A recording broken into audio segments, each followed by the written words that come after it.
오늘도 우리 다 함께 하신 여러분들을 환영하고 사랑하고 축복합니다. 우리 옆 사람에게 인사합시다. 반갑습니다. 환영합니다. 사랑합니다. 아직 봄인데도 좀 날씨가 춥죠? 네, 참, 막 벚꽃이 피고 그런 것 같긴 한데 아직도 날씨가 좀 춥긴 합니다. 네, 오늘 말씀 제목은 시험 속에서 자라는 믿음, 시험 속에서 자라는 믿음이라는 제목으로 말씀을 전하겠습니다. 오늘부터는 이제 야고보서 말씀을 좀 살피려고 하는데요. 살펴보긴 하겠는데 살펴보다가 다른 거 할 수도 있습니다. 네, 주님이 이렇게 주시면 그 말씀을 가야죠. 어쨌든 오늘은 야고보서 말씀입니다. 여러분, 야고보서는 어떤 성경입니까? 야고보서는 이 믿음보다는 어떻게 살아야 할지, 어떻게 행해야 할지를 강조하는 그런 성경이라고 할 수 있어요. 그래서 이신칭이라고 하죠. 믿음으로 의롭게 된다. 이걸 강조한 그런 말씀들이 있는데, 또 종교개혁자 마틴 루터라는 사람은 그런 이신칭의를 더 강조했습니다. 그래서 이 마틴 루터가 이 야고보서에 대해서 아주 혹평을 했어요. 지푸라기 성경이다. 무슨 행동이 그렇게 중요해. 이런 식으로 이제 혹평을 했어요.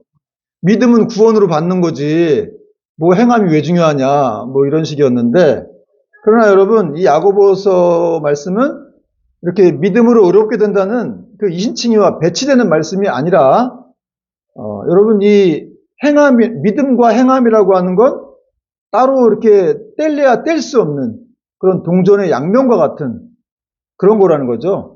그래서 진짜 믿음이 있으면 그 사람의 삶의 모습에서 그것이 드러나게 되어 있다는 거예요. 여러분, 만약에 예를 들어서 어떤 성도가 교회에서는 막 믿습니다, 아멘 아멘 이렇게 하는데 집에 가서는 막 그냥 가족들 괴롭히고 막 분을 참지 못하고 또 회사에선 정직하지 못하고 이렇게 되면 그 사람의 삶의 모습에서 믿음이 보이지 않은 거죠. 물론 화를 낼 수도 있어요, 어떤 상황에서. 근데 이제 계속해서 그런 상황만 이어진다면 그 사람의 삶의 모습에서는 진정한 예수님이 정말 계시는가를 의심해 봐야 한다는 거예요.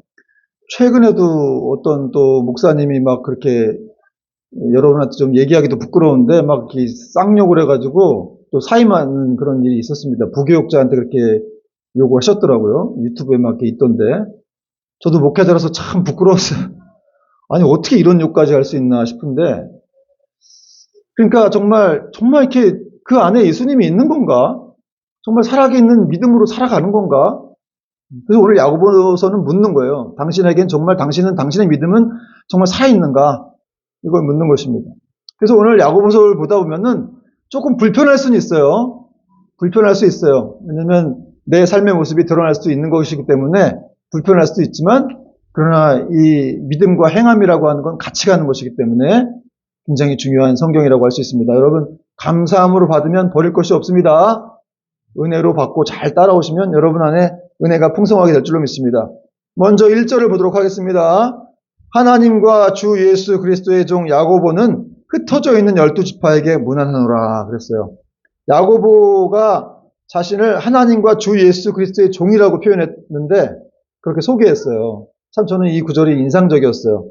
원래 야고보는 예수님 안 믿었던 사람이에요. 예수님의 형제였는데 예수님이 살아계실 때는 안 믿다가 그가 이제 예수님이 부활하시고 나서 찾아오셨죠. 그 후에 이제 예수님을 믿게 된, 그리고 제자가 되었습니다. 또 나중에는 예루살렘 교회의 초대 지도자까지 됐는데 이 사람이 지금 자기를 종이라고, 예전에는 이렇게 믿지 않고 있다가 사실 자기 친형이 또 야, 나 메시아야 이렇게 얘기하면 좀 황당하긴 하겠죠. 네?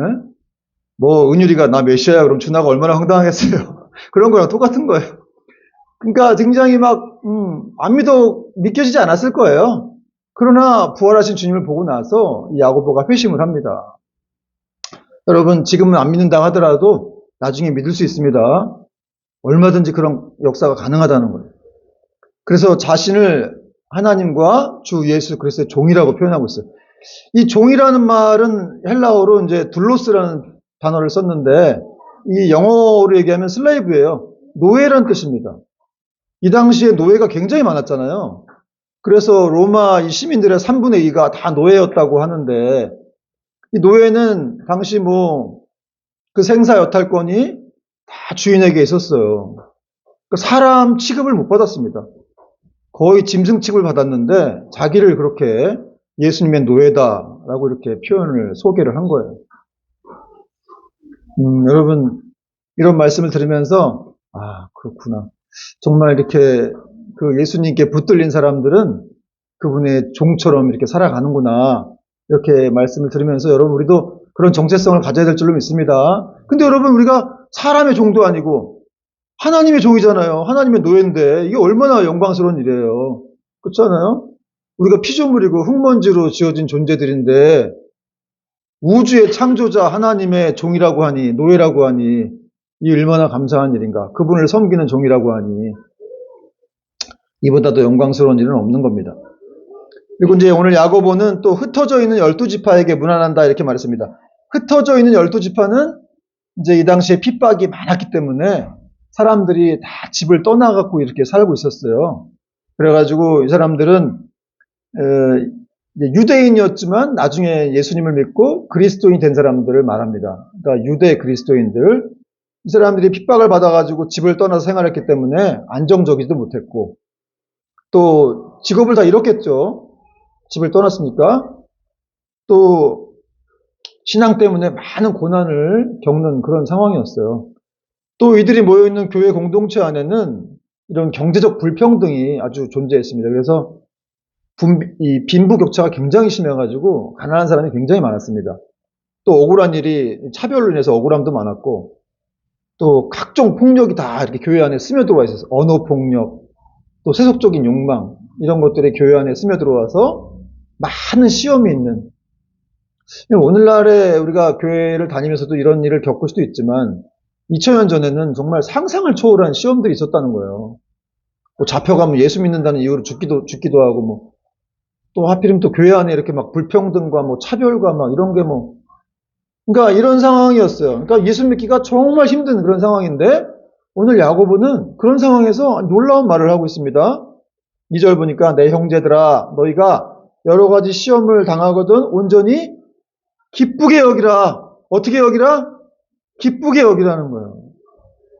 온전히 시험을 당하거든. 여러 가지 시험, 아니 한 가지 시험도 어려운데 여러 가지 시험을 당하거든 기쁘게 여기라.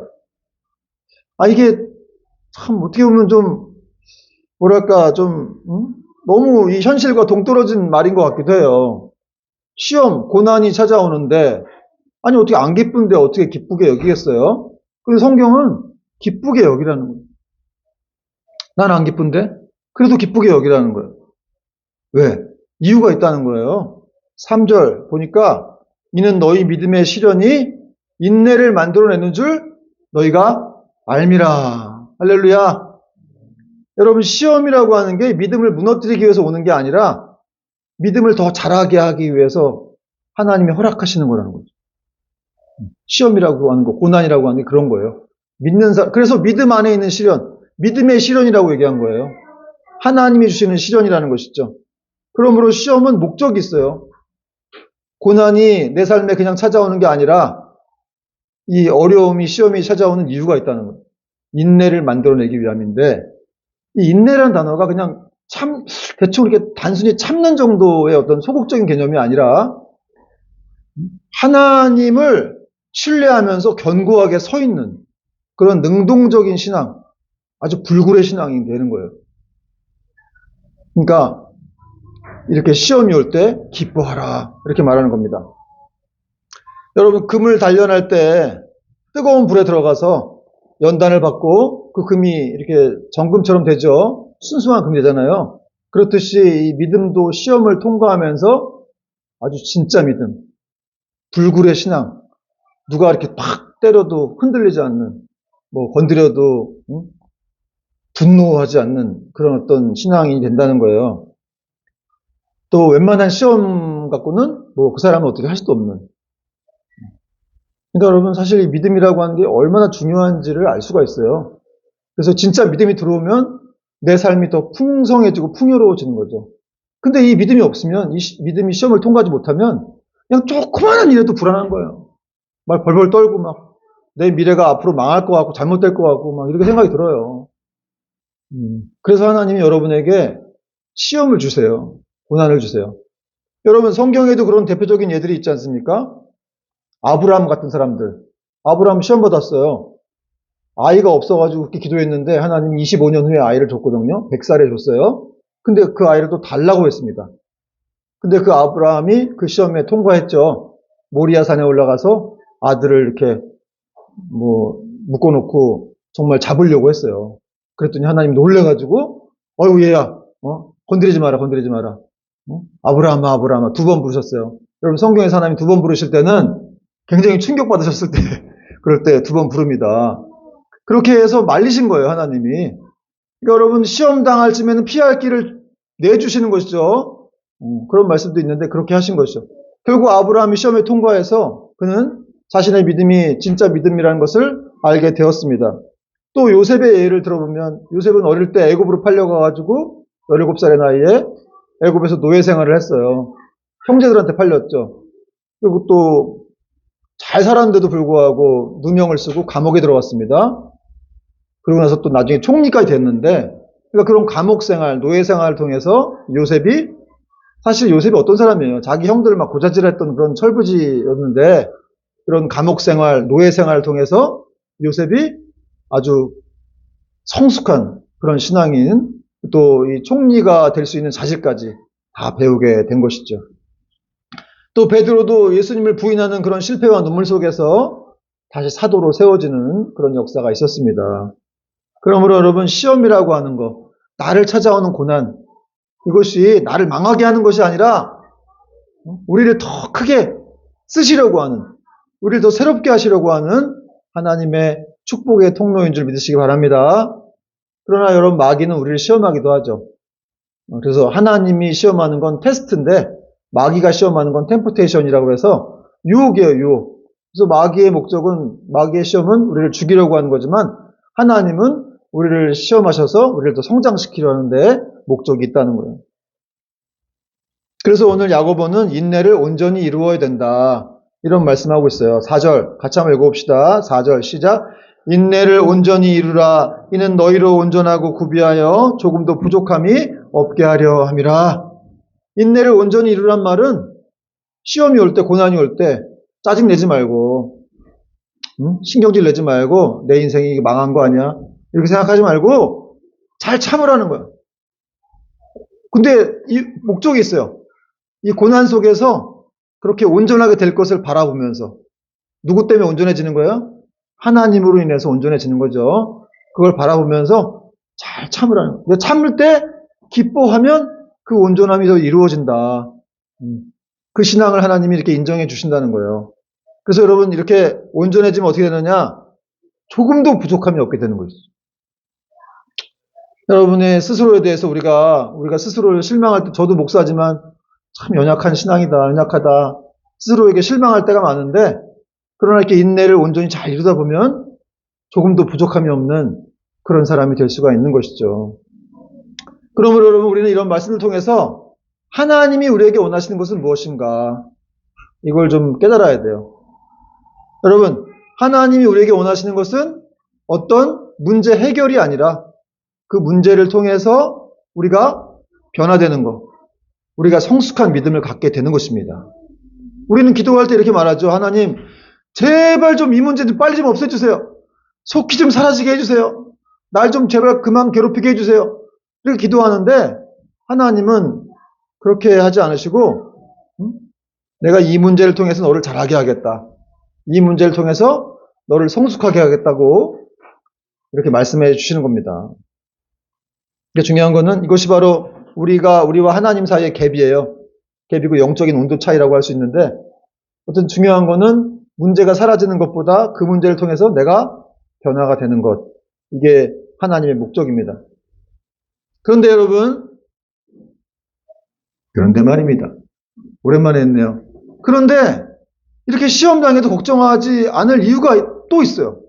이거 너무 감사한 건데, 5절 말씀 한번 같이 읽어봅시다. 5절 시작. 너희 중에 누구든지 지혜가 부족하거든 모든 사람에게 후히 주시고 꾸짖지 아니하시는 하나님께 구하라. 할렐루야. 여러분, 우리가 시험 당할 때 도대체 이 시험을 어떻게, 이 고난을 어떻게 극복해야 되지? 이걸 어떻게 이겨나가지? 이럴 때 하나님께 찾아가면 지혜를 주신다는 거예요. 근데 여기 보니까 누구든지 지혜가 부족하거든 모든 사람에게 후히 주시고 꾸짖지 아니하신 하나님께 기도하라. 여러분, 여기 나온 지혜라는 게 뭐냐면 헬라어로 소피아라고 하는데 이게 어떤 그 인생의 비밀을 푸는 지식 같은 거예요. 인생의 신비, 인생의 어떤 자연의 신비라든지 인생의 비밀을 푸는 지식과 같은 그런 뜻인데, 사실 이게 다른 말로 얘기하면 고난 당할 때 그 고난의 어떤 그걸 바라보는 관점을 하나님의 관점으로 바꾸는 거예요. 그러니까 어떤 고난을 당하면 이게 이해가 안 되잖아요. 그런 게 있잖아요. 도대체 나한테 왜 이런 시련이 왜 온 거야? 이런데 이것을 이제 하나님께 물으면서 어떻게 해야 되겠구나라는 어떤 지혜를 받는 것이죠. 그것이 바로 이 하나님 말씀하시는 지혜예요. 그러므로 여러분, 우리가 고난당하고 시련당할 때 사람을 찾아갈 게 아니라 사실은 하나님께 먼저 가야 돼요. 근데 어떤 분들은 이제 이렇게 고난이 찾아오거나 어려움이 오면은 무조건 사람부터 막 찾아가는 사람이 있어요. 응?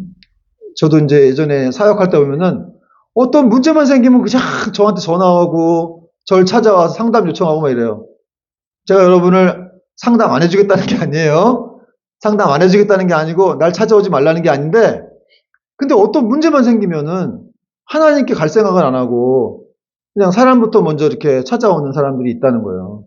힘 있는 사람, 뭔가 좀 나를 위로해 줄 것 같은 사람 찾아가는데, 여러분, 근데 제가 무슨 능력이 있겠어요? 저도 사람인데, 저도 부족한 사람인데. 그래서 사실은 하나님께 먼저 가서 이 문제를 아뢰란 말이에요. 저 말씀하고 있잖아요, 지금. 누구든지 지혜가 부족하거든 내가 지혜를 주겠다. 응? 그리고 여러분, 시험 들 때 반드시 찾아가야 될 이유가 있는데, 여기 보니까 누구든지 지혜가 부족하거든 모든 사람에게 후히 주시고 꾸짖지 아니하시는 하나님께 구하라 그랬어요. 하나님이 어떤 분이에요? 아주 후히 주시는 분, 또 꾸짖지 아니하시는 분이다. 이런 말씀을 하고 있어요. 이 후히 주신다는 말은 아주 무조건 준다, 또 너그럽게 준다, 기꺼이 준다, 이런 말씀이에요. 그러니까 여러분, 고난 중에 있을 때 여러분, 누가 사실 사람들은 보통 찾아가면 기분이 안 좋거나 이러면 안 만나주려고도 하고 또 짜증도 내고 화도 내지만 하나님은 그러시는 분이 아니라는 거예요. 찾아가면 무조건 그냥 받아주시고, 우리가 실수해도 넘어져도 다 받아주시고 책망하지 않고 아주 후히 주시고 꾸짖지 아니하시는 그런 분이다. 너한테 기꺼이 마치 그 한 사람에게 줘야 되는 것처럼 그렇게 주시는 분이다. 그런 말씀입니다. 근데 여러분, 구할 때 한 가지 조건이 있는데, 하나님께 구할 때는 어떤 조건이 있을까요?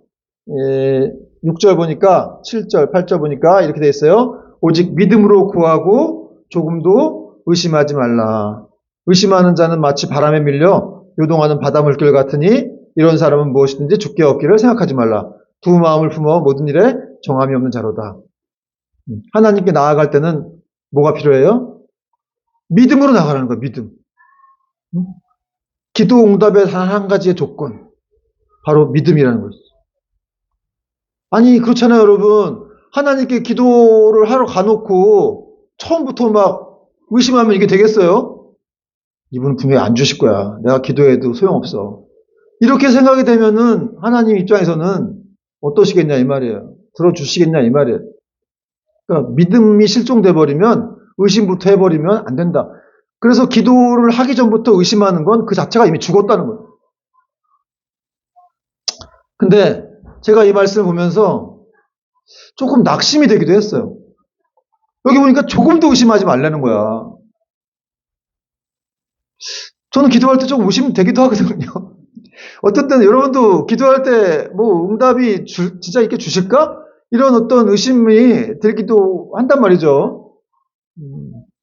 그래서 이게 낙심시키려고 지금 이렇게 우리한테 이런 말씀 주는 건가? 조금도 의심하지 말라. 믿음으로 구하고 조금도 의심하지 말라. 제가 보니까 이 야고보란 이분도 많이 의심했던 것 같아요. 본인이 의심했으니까 이렇게 조금도 의심하지 말라 이렇게 강조하는 거죠. 근데 여러분 사실 의심한다고 하는 것은 이게 마귀의 역사거든요. 여러분 사랑하는 사람 의심해요? 사랑하는 남편 의심합니까? 의심한다고 끄덕끄덕 거렸네. 그래요. 그러나 뭐 배우자 의심한다고 쳐요. 우리 부모님 의심해요? 그분의 사랑에 대해서 엄마 아빠의 사랑에 대해서 의심한 적 있어요? 내가 잘못하면 잘못했지 엄마 아빠는 한 번도 나에 대한 사랑을 변하신 적이 없죠. 나는 왔다 갔다 했지만. 아니 그 정도 그 부모님을 그렇게 사랑하고 의심하지 않을 정도면 우리가 하나님을 의심한다라고 하는 건 이건 있을 수가 없는 거예요. 사실 그 부모님을 우리에게 주신 이유는 하나님의 사랑을 간접적으로라도 좀 경험해봐라. 그런 차원에서 우리에게 부모님을 주신 거예요. 사실 부모님께 잘해야 돼요. 그 하나님의 사랑을 한 100만 분의 1 정도라도 네가 경험해봐라. 이런 관점에서 부모님을 주신 것이기 때문에. 근데 그 하나님은 그 부모님보다 10만 배, 100만 배는 더 우리를 사랑하신다는 거죠. 그분은 뭐 변함도 없고 흔들림도 없고 그렇습니다. 그런데 그분을 의심한다고 하는 건 이건 마귀의 역사라고밖에 볼 수가 없다는 거예요. 여러분 마귀라는 단어가 영어로 데블이죠, 데블. 이제 헬라어로는 디아볼로스라고 하는데 이 디아볼로라는 게임도 있더라고요. 이 마귀란 뜻이에요. 근데 이 디아블로스라는 뜻이 원래 무슨 뜻이냐면 비방하다, 이간질하다, 나누어지다 이런 뜻이거든요. 그래서 여러분 의심한다라는 뜻에는 나눠진다는 뜻이 있어요. 나눠진다. 걱정, 근심할 때도 나눠진다는 뜻이 있습니다. 마음이 나뉘어지는 거예요. 그러니까 여러분 마귀가 역사하면 지금 설교를 듣잖아 지금도. 성경을 보면 의심이 돼요. 진짜 하나님이 무리를 걸었어? 사람이 무리를 걸을 수가 있어? 어떻게 사람이 성령으로 잉태가 돼? 어떻게 시험이 오는데 기뻐할 수 있어? 말도 안 되지. 어떻게 뭐 하나님께 기도하면 뭐 다 주셔? 뭐 의심할 수밖에 없는 거 아니야? 안 주시기도 하잖아. 난 못 받은 게 많은데? 이런 식으로 생각이 된다는 거죠. 그러니까 여러분 마음속에도 지금도 성령님도 계시지만 계속해서 마귀가 와서 여러분 들을 때 말씀을 이렇게 뺏어가요. 그래서 졸지 말아야 되고 말씀을 잘 들어야 되고 중요한 거는 여러분이 믿음으로 이걸 탁 붙잡아야 돼요. 믿음으로 화합지 못하면 아무 유익이 없는 거예요. 그래서 여러분 오늘도 여러분이 말씀을 듣고 있지만 어떤 사람에게 역사할지 몰라요. 뭐 저런 말씀 들어봐야 뭐 맨날 듣는 말씀. 그렇게 생각하면 역사가 안 되고 정말 그러니까 사실은 간절한 사람이 이걸 들을 수가 있어요. 정말 간절한 사람들. 난 이 말씀 없으면 죽어. 말씀만이 날 살릴 거야. 이런 간절함이 있으면 여러분은 뭐 딴 생각할 수 없겠죠. 그래서 어떤 의미에서 이 고난이라고 하는 건 굉장히 축복이에요. 어려움이라고 하는 건 그냥 다 예배 때 집중을 할 수밖에 없는 상황이기 때문에. 여러분 야고보는 의심하는 사람은 바람에 밀려 요동치는 바다 물결과 같다고 하면서 이런 사람은 죽게 구할 생각, 얻을 생각 하지 말라. 여러분 이렇게 막 바람이 불 때, 파도 칠 때 이렇게 막 물결이 막 출렁이잖아요. 그렇듯이 의심하는 사람은 그렇다는 거예요. 근데 그게 또 어떤 거냐면은 두 마음을 품어서 정함이 없는 자로다. 그러니까 하나님을 믿지도 않고 기도하러 왔는데 하나님한테는 가지도 않고 또 자기 마음도 이렇게 어떻게 해야 될지 몰라갖고 이렇게 정함이 없는 막 흔들리는 방향을 잃은 상태라는 거예요. 여러분 하나님께 찾아왔으면 무조건 믿어야 되는 거예요. 그냥 은혜를 구해야 되는 것이죠. 지난주 우리가 수로보니게 여행 들었지만 그냥 부스러기 은혜로 나한테 달라. 그냥 매달리는 거예요. 여러분 기도라는 게 뭔지 알아요? 믿음이라는 게 뭐냐면 이렇게 매달리는 거예요. 그럼 하나님은 결코 버리시는 분이 아니기 때문에 우리에게 은혜를 베풀어 주신다는 거죠. 여러분 의심하지 말고 기도할 수 있길 바랍니다. 여러분 우리가 광고 제품 같은 것도 막 의심하지 않고 사기도 하잖아요. 어떨 때? 허황된 제품인데. 제가 예전에 한번 뭐 들었던 황당한 광고가 있었어요. 마음껏 먹으면서 하는 다이어트? 여러분 먹으면서 하는 다이어트가 어디 있어요? 근데 그런 것도 막 제품이 막 불티나게 팔리는 거야. 또 뭐 80일 만에 서울대 가는 법, 80일 만에 서울대를 어떻게 갑니까? 30대에 10억 만들기 뭐. 아이고, 여러분, 30대 10억 만들려면은 차라리 은행에 가서 뭘 이렇게 털든지 해야지 30대에 어떻게 그걸 만들어요. 근데 이런 책들이 막 불티나게 팔리고 이런 광고집들이 이게 팔려. 왜냐면 그걸 믿기 때문에 사람들이. 믿기 때문에 사는 거겠죠. 하물며, 근데 여러분 광고의 대부분의 이 뭐 90% 이상은 다 뭐 거짓이라는 거 알고 계시죠?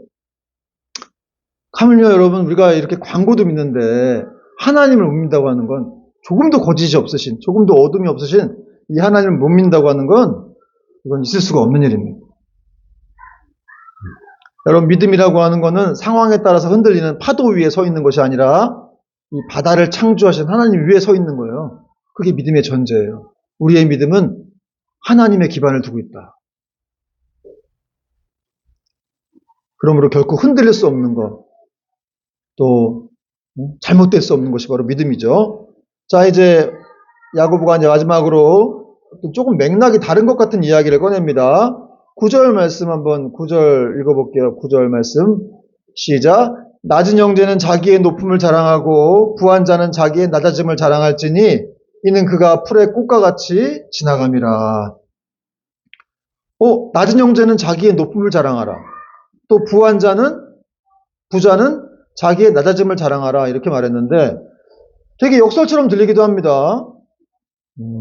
그리고 또 지금까지 문맥상 좀 어울리지 않는 그런 말씀처럼 보이는데 근데 이 말씀은 어울리지 않는 말씀이 아니라 시험 당할 때의 자세를 말하는 거예요. 시험 당할 때 가난한 자는 당당해야 되고 시험 당할 때 부자는 겸손해야 된다.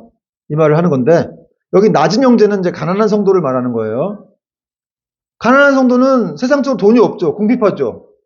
그렇지만 그는 하나님의 은혜로 예수님을 믿게 되었고 그분의 자녀라는 신분을 얻게 되었습니다.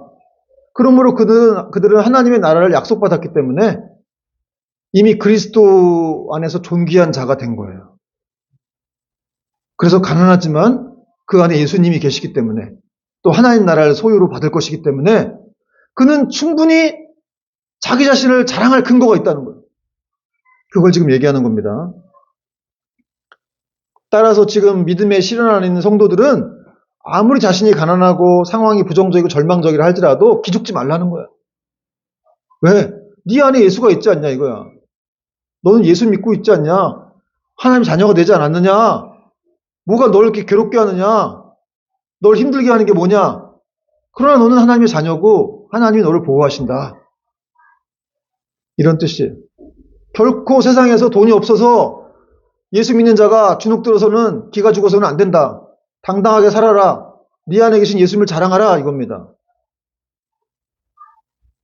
여러분 또 예수님은 이렇게 약하고 가난한 사람일수록 더 귀히 여기십니다. 그 찬송가 날 사랑하심의 3절 가사 보니까 내가 연약할수록 더욱 귀히 여기사 높은 보좌 위에서 낮은 나를 보시네. 내가 연약할수록 더욱 귀히 여기사 높은 보좌 위에서 낮은 나를 보시네. 날 사랑하신 저도 참 좋아하는 가사인데 내가 연약할수록 더욱 귀히 여기신다는 거예요. 높은 보좌 위에서 낮은 나를 보신다는 거예요.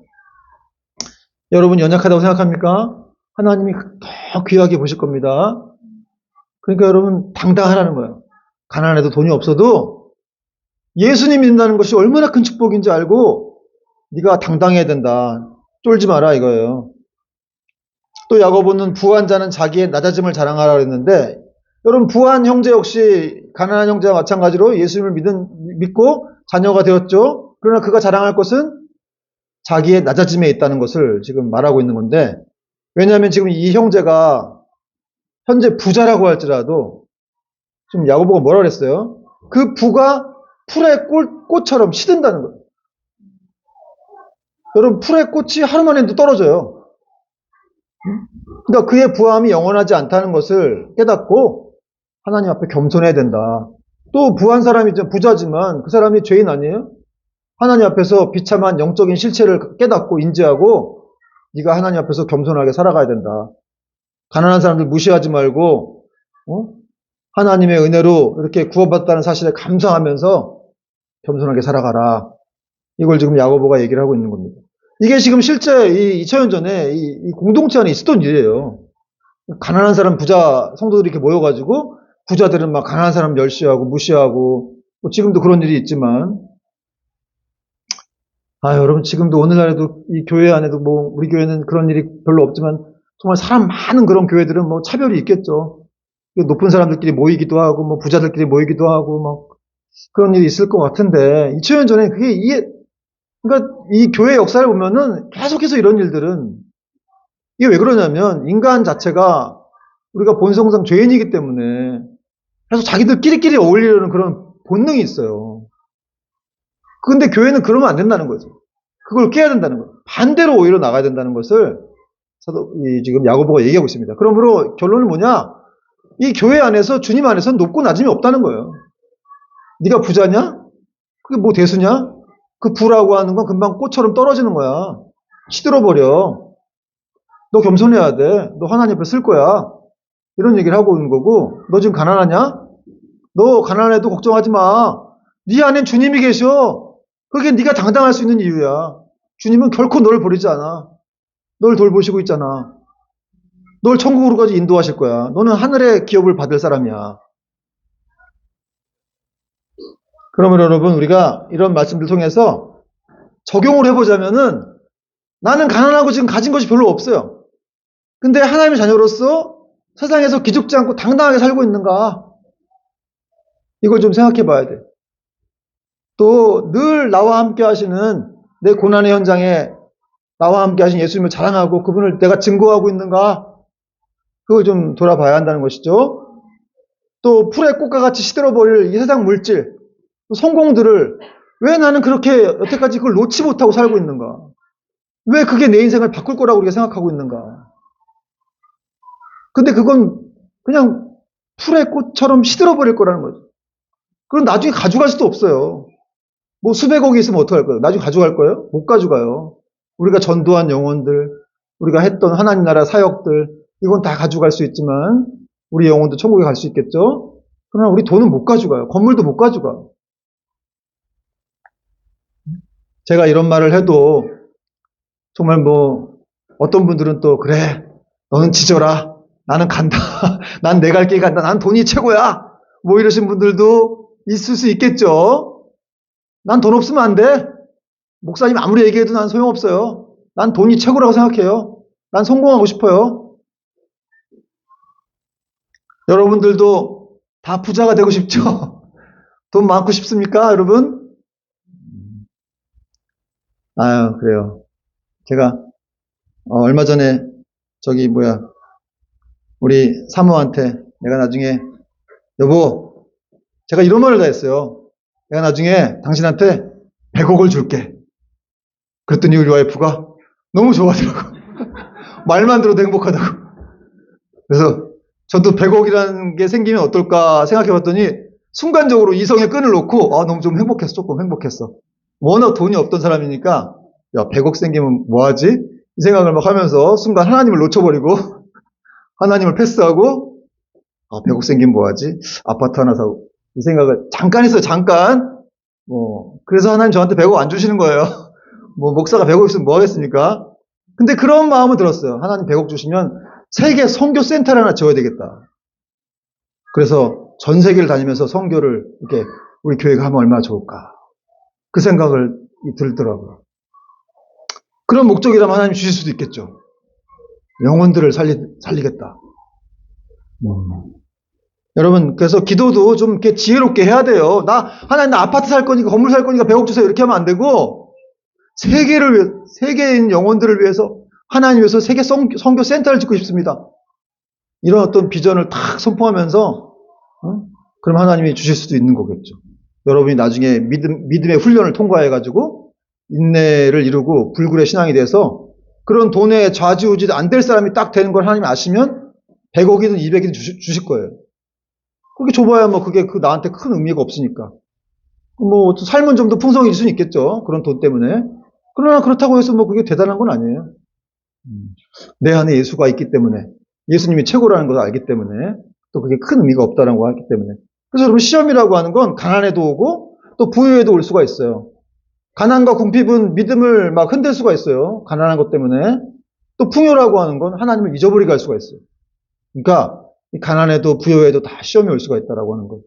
중요한 거는 형편이 아니라 그 환경과 형편 속에서 내가 지금 어느 쪽에 서 있느냐. 여러분 하나님 쪽에 서 있을 수 있기를 바랍니다. 그분은 결코 나를 버리지 않고 영원토록 나를 사랑하시고 나에게 구원의 은혜를 주신 분이기 때문에 그런 세상에서 금방 사라질 것들보다는 그분에게 우리가 중심을 둘 때 우리는 영원토록 행복할 수 있을 것입니다. 말씀의 결론을 맺겠습니다. 사랑하는 여러분, 지금 여러분의 삶에는 시험이 있습니까? 가정의 문제, 또 자녀의 문제, 건강의 문제, 관계의 갈등, 또 미래의 불안 등. 왜 나는 이런 문제가 지금 생겨서 이렇게 골치 아픈가? 이렇게 물으면서 혹시 낙심하고 있지는 않습니까? 그러나 오늘 야고보서는 이렇게 말씀하고 있어요.